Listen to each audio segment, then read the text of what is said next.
मेरा नाम है Satyam and you are watching India's number one Hindi gay stories channel. अगर आपने अभी तक हमारे चैनल को सब्सक्राइब नहीं किया है तो प्लीज़ चैनल को सब्सक्राइब कर दें और नोटिफिकेशन बेल को ऑन कर लें ताकि फ्यूचर में आने वाले वीडियोस के अपडेट आपको समय पर मिलते रहें।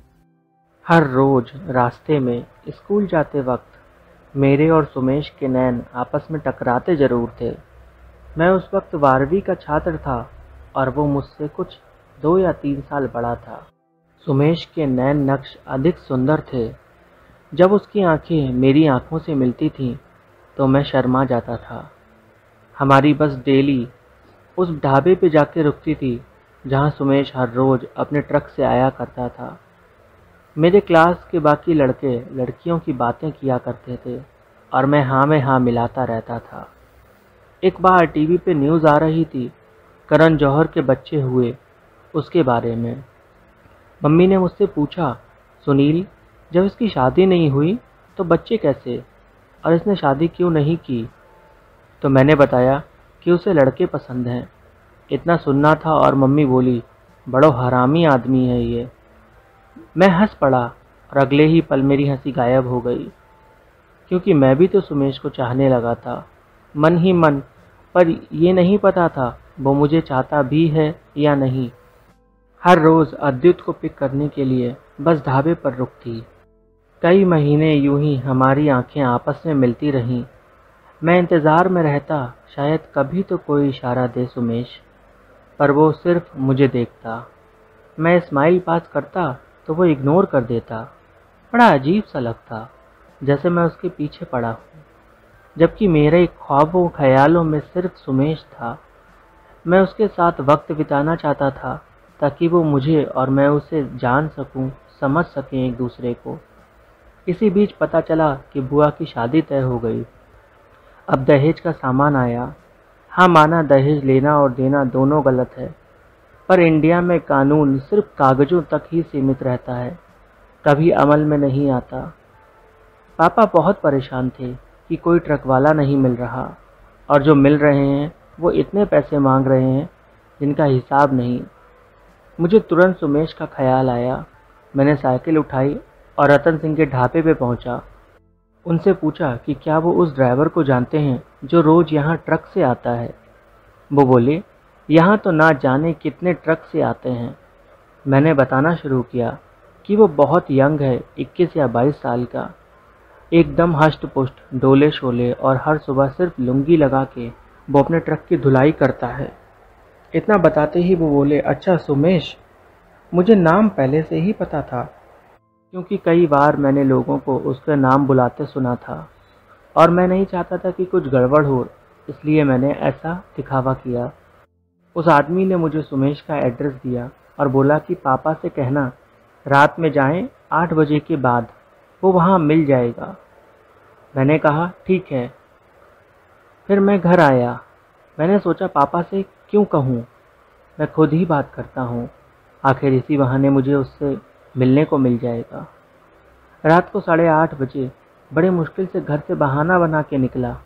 पापा मेरे पीछे पीछे आना चाह रहे थे, पर मैंने उनको मना कर दिया।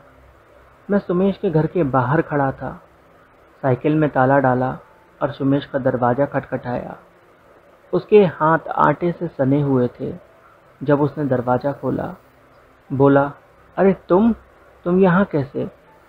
मन तो आया कह दूं कि तुमसे प्यार का इजहार करने आया हूँ, पर मैं जल्दी नहीं करना चाहता था, क्योंकि लोग अक्सर प्यार के नाम पे ठगई कर लेते हैं और मुझे शिकार नहीं बनना था।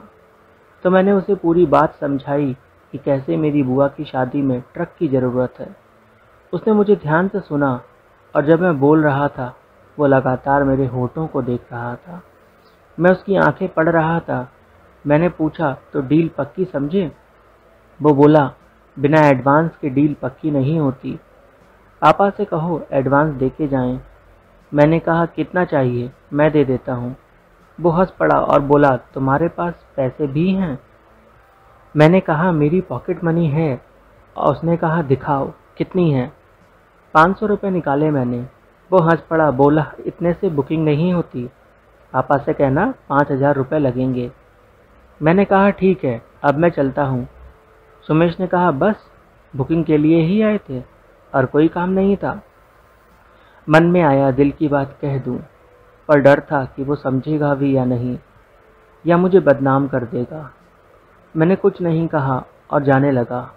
उसने मेरे हाथ को पकड़ा और मुझे अपनी तरफ खींचा और बोला, यार एक बात कहनी है तुमसे।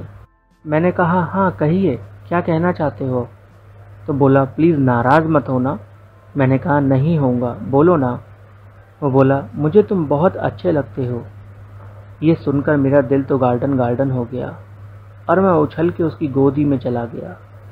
बैलेंस बनाने के लिए उसने मेरी पीठ को संभाला और बोला, अरे तुम तो ऐसा लग रहा है ना जाने कब से उतावले थे इस दिन के लिए। अब सच तो यही था, उतावला तो मैं था आखिर उस पल के लिए। सुमेश नॉन स्टॉप बोले जा रहा था और मैं झट से उसकी बोलती बंद कर दिया। मेरे होंठ उसके होंठों से लगते ही उसकी आवाज़ घुट गई और वो हमारा पहला चुंबन था। फिर उसने मुझे गोदी से उतारा और बोला, जाओ घर जाओ, देर हो रही है। मैं जाने लगा तो बोला, रुको, और वो जल्दी से हाथ धोकर आया। उसने गीले कपड़े से मेरे कपड़ों को साफ़ किया जिन पे आटा लगा हुआ था, और फिर उसने मेरी कलाई को भी साफ़ किया।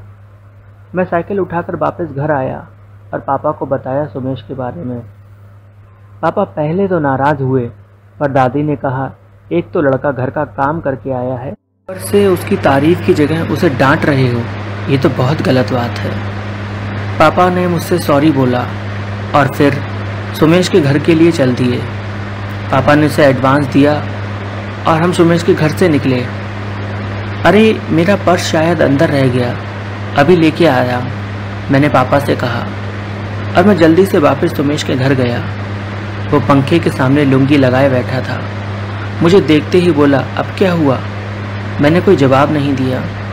उसकी गर्दन को पीछे से पकड़ा और फिर हम दोनों एक दूसरे को किस करते रहे। पापा ने मुझे आवाज़ दी। मैं जाने लगा। सुमेश बोला, ना जाओ। मैंने कहा, ऐसी बात कह दो मेरे पापा से, मैं रुक जाऊंगा। खामोश हो गया वो, सारी आशिकी उतर गई उसकी। बुआ की शादी का दिन था। सोमेश ट्रक लेकर आया। मैं ट्रक पर चढ़ा, फिर सोमेश ने सामान लोड किया और ड्राइविंग शुरू हो गई। धीरे धीरे ड्राइविंग हो रही थी। मैंने कहा, बड़े सुस्त हो, फिर उसने स्पीड बढ़ा दी और मुझे डर लगने लगा। मैंने कहा, बस करो वरना पापा डांटेंगे, और अगर एक्सीडेंट हो गया तो धीरे ड्राइव करो, रोड पे ऐसे ड्राइव नहीं करना चाहिए। सुमेश बोला, अभी तुम ही कह रहे थे स्पीड बढ़ाओ, अब हवा निकल गई। वेन्यू पे पहुंचे, सारा सामान अनलोड किया। शादी की रस्में हो रही थी और मेरे ख्यालों में सुमेश था।